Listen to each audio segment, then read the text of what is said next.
Charlie, we mentioned the Sharks' power play. It's actually not horrible, and in the month of March, they're number one in the league. They came in over 46%. They go 2 for 5 tonight. The reverse of that, we had the resistible force versus the movable object, the second to last Sharks PK against the dead last Flyers power play. The Flyers go 1 for 4, but they look dangerous. 13 shots on goal.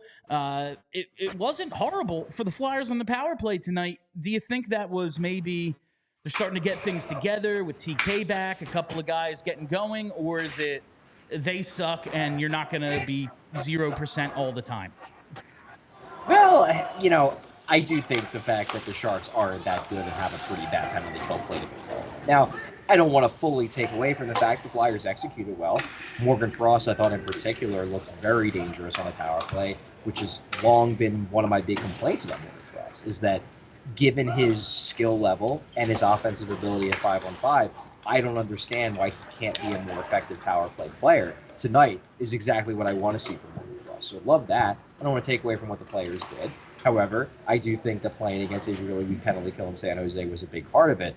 One thing that was kind of funny, maybe people won't find it funny because it'll just make them more angry, but we interviewed Rocky Thompson after the game, and Thompson was surprisingly open about how bad the power play is. He basically kicked off a question with the power play because I think it was Jackie from the Inquirer asked about using Denis Gurianov on the power play on the second unit. Like, basically, why are you doing that? What did you see? And he talked about how, well, he's a shooter. He's got a really good one-timer. He used it in Dallas. And then he basically said, oh, our power play stinks anyway, so it's kind of like, why not? And then he said it again that, like, well, we haven't been able to figure out the power play, so we're kind of just, like, trying things. And there was, like, he's not wrong. It's just that he's the power play coach. Like, there was a little element of the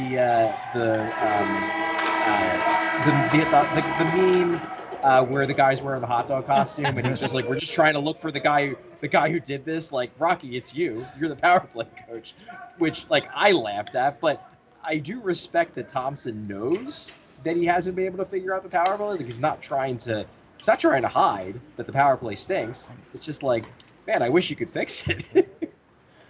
Just because you mentioned Denis Gurianov, everyone knows who Eric Johnson is. He's been in the league, since we were in high school, Charlie. Denis Gurianov, he popped in that one playoff for Dallas. He's bounced around since then, didn't play a ton in the NHL this year. They're giving him a shot. I like what I'm seeing out of him in limited minutes. I wonder if he's maybe a little repetitive with, they have Scott Lawton, they have Ryan Poehling. He just maybe seems more the same.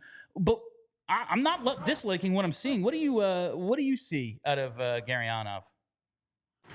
I see a good set of tools. Like, he has the skating ability. You can see that pops. He's got a shot. He's obviously got size. Like, the tools are there. There's a reason why this guy was a first-round pick back in, I think, 2015. It's been a while. But he was a first-round pick, and it's because the tools led people to believe this guy could become an impact player. And at times in Dallas, he looked like a future impact player. Like, I have a few friends that are Dallas Stars fans, and they love the guy. Because it was like, oh, man, when he breaks out, he's going to be awesome. And then he just never really broke out, and now his career's kind of in limbo. I'm skeptical that he has the hockey IQ to really take advantage of it, but why not?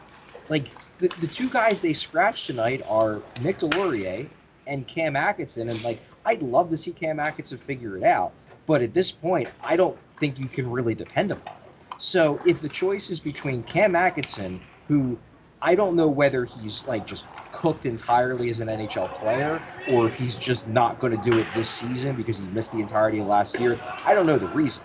What I can tell you is that when Cam Atkinson's been out there the last month, he just hasn't made really any impact whatsoever. So if I have a choice between him and Gurianov, who, like, maybe can have an impact, I'm going to go with Gurianov and just see what happens. We all silly like the mayor.